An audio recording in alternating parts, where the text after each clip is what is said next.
some fan fictions are so bad they ascend into the realm of FABfictions, which is why we created the Hall of FABfictions. Today's episode, Ne'er-Do-Wells of the Night Watch by Sloopity Doopity.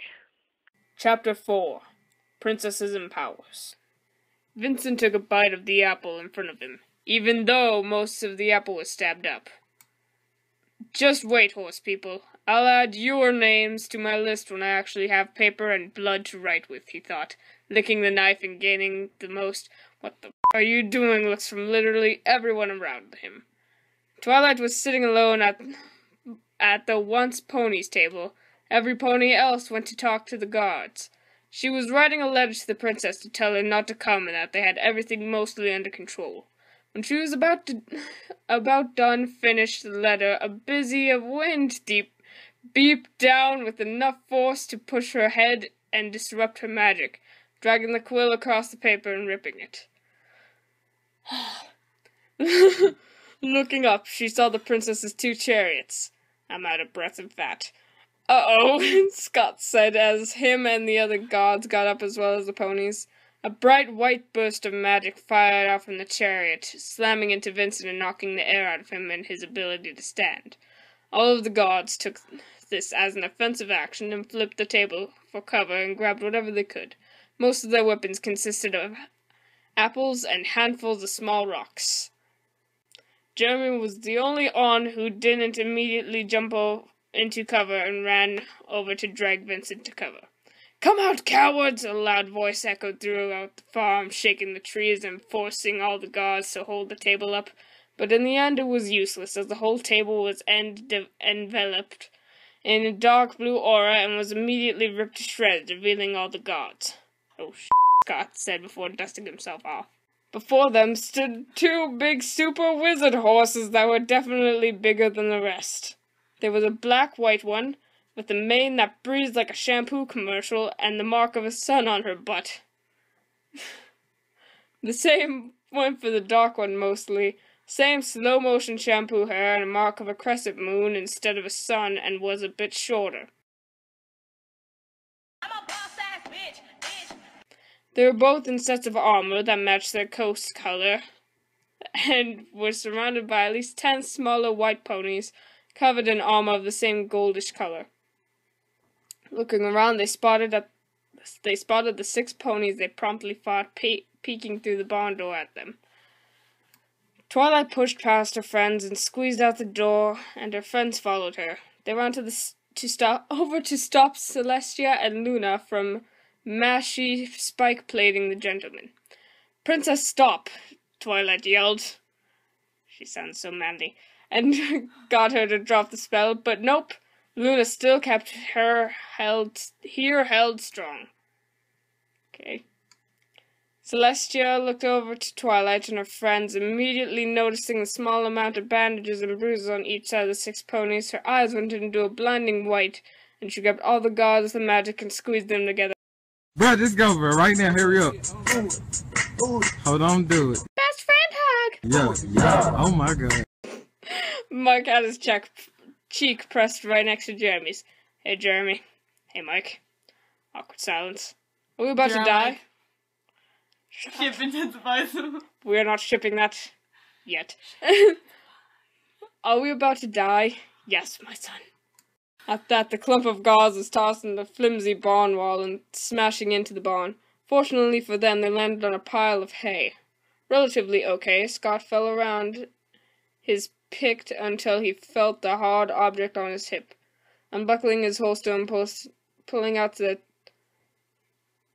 1911 handgun he brings in since a break-in and loaded it. Mike felt around his body for anything he could use as a weapon until he felt an iPad mini-sized tablet in his inside pocket. How small is it? Big pocket? TARDIS technology. Oh god. Opening the picked, he pulled out the pizzeria's camera tablet. I thought that was a lot bigger than a pocket size. They just sort of crunch it up and stuff it in there in a little ball. Foldable? Yeah, it's foldable. He picked out the pizzeria's camera tablet, but found it didn't have any signal. No, really? And had the option to close the camera connection system. Doing so, it revealed two options. An icon to open the cameras again, and something called dupe. Mike opened the newfound app and found a simple screen that said scan item to... Is that dupe? Dupe. Dupe. Sloopity doopity. Or is it dupe? Dupe! The only thing below it was a continue button. Tapping the app activated the camera. Scott passed me the gun, Mike said, and stuck his hand out. Why? Scott just passed me the gun, Mike said, looking at him. Scott dropped the gun in his hand, and Mike set the tablet on a box in the corner. Hello? Everyone looked toward the door, not bothering to respond. Mike popped a bullet out of the magazine and set it down beside the clip on the box. Dying. Picking up the tablet, Mike aimed the camera at the two objects and pressed the white circle to take a picture.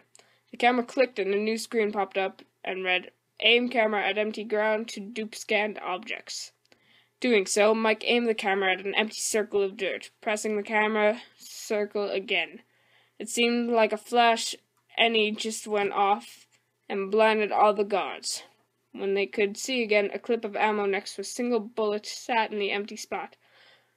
All the guards looked at it awestruck. I'm making more guns now, Mike said, loading the bullet back in the clip and inserting it in the gun to repeat the process. Fritz felt around him to see if he had any cool When he felt his right pant pocket, he pulled out a Twix bar.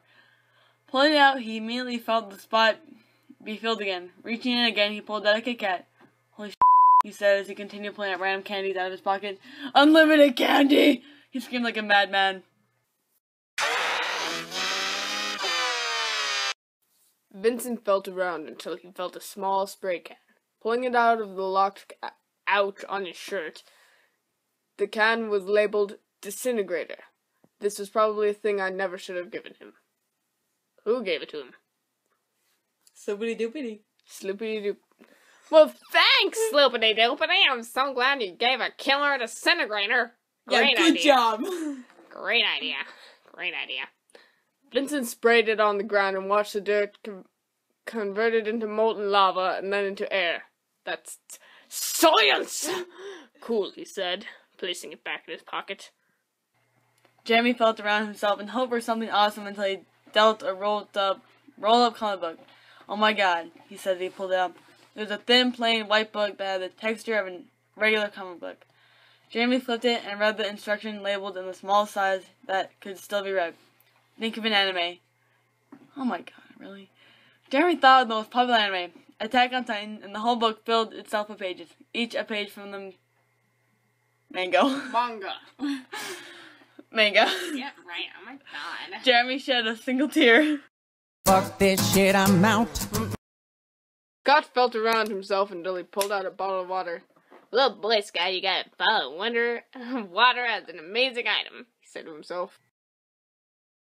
The ponies surrounded the front door of the barn and waited for it to open. Princess, please, let me talk to them, Twilight pleased to the princess, who was about to blow the door open. Fine, she said, ready to nuke the whole barn if they scum inside decided to do anything bad.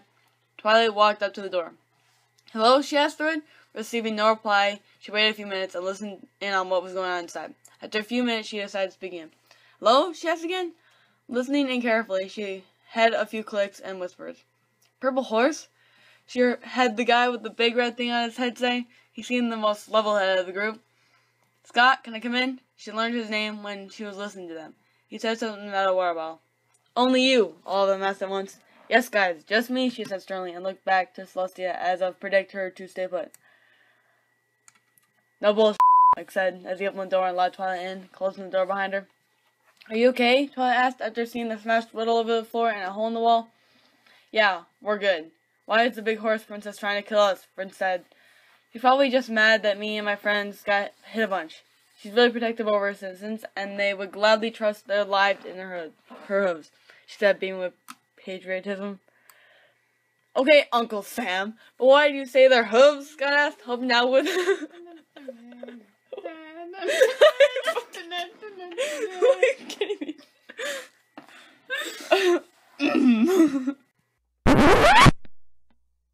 Okay, Uncle Sam, but why did you say their hooves, Scott asked, hoping that with the egghead because of her hair. Because Equestria is ruled by two princesses, she said, "Get wrecked, Scott!"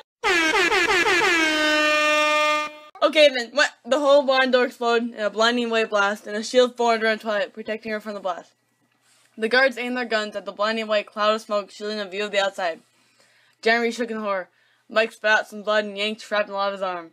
Scott snapped his hand back into place. Oh, God. Princess smiled and yanked his own knife out of his leg. Fritz laid on his back and supported himself with his right arm. "It's okay, Mikey. I'll be here, Jeremy. You're going to be okay, Mr. Phone. Mr. Ring Ring. As much as I hate you, I need you alive. Okay, Mr. Smith. Hold on. Moving!" God, end of chapter 4, because we always forget to do it when we're recording it in the first place. Ah!